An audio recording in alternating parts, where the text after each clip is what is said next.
ఏమో, అమ్మంటే అంతేనేమో. ఆ చేతికి గోరింట పూస్తే గోళ్లకు రంగులద్ది వేళ్లతో సరసమాడే భార్య నుండి పాపకి గుచ్చుకుందని గాజులన్నా వెయ్యని బోసి చేతులాడదెప్పుడైందో. పడుచుకళ్ల చూపులు పొడిచేస్తుంటే సిగ్గుతో సర్దుకుని మురిసిపోయే కుర్రది పరాయి మగవాళ్ల మధ్య పట్టించుకోకుండా కొంగుని కప్పి ఆకలి తీర్చే తల్లెప్పుడైందో. సరదాలు సరిపోక మొగుణ్ణి గిల్లిపెట్టే వనిత సరిగా నిద్ర కూడా లేని ఒంటరి యోధురాలెప్పుడైందో. ఏమో, అమ్మంటే అంతేనేమో. ఉన్న రుచులన్నీ ఊరించి చంపిన బిడ్డ కోసం అడ్డంగా తలూపిన త్యాగం ఎప్పుడు పుట్టింది? తన పేగు అంచున వేలాడిన ప్రాణం కోసం తొలి ఏడుపు విన్న క్షణమే ఆడది చనిపోయి అమ్మెలా పుట్టింది.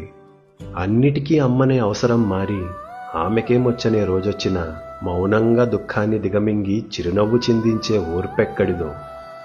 కన్నీళ్లతో పాటు కర్తవ్యాన్నిచ్చి కళ్ళొత్తుకుని బిడ్డని సాగనంపిన మనవలిని ముద్దాడి అమ్మకే అమ్మయ్యి అండగా ఉండేటి బలమెక్కడిదో.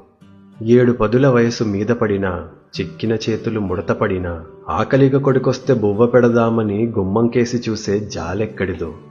గొంతులో గంగతో వీడ్కోలు చెప్పినా గుండెతో దీవించి జగము విడిచి ఓ పాత చీరని హత్తుకుని పడుకుంటే గాఢంగా నిదురనిచ్చే హాయెక్కడిదో. ఏమో, అమ్మైతేనే ఇలా ఉంటుందేమో. బంధాల కడలిలో మొదటి అల అమ్మది. అమ్మ నాది అనే అధికారమే లేని పసిగుండె క్షణములో పగిలిపోదా?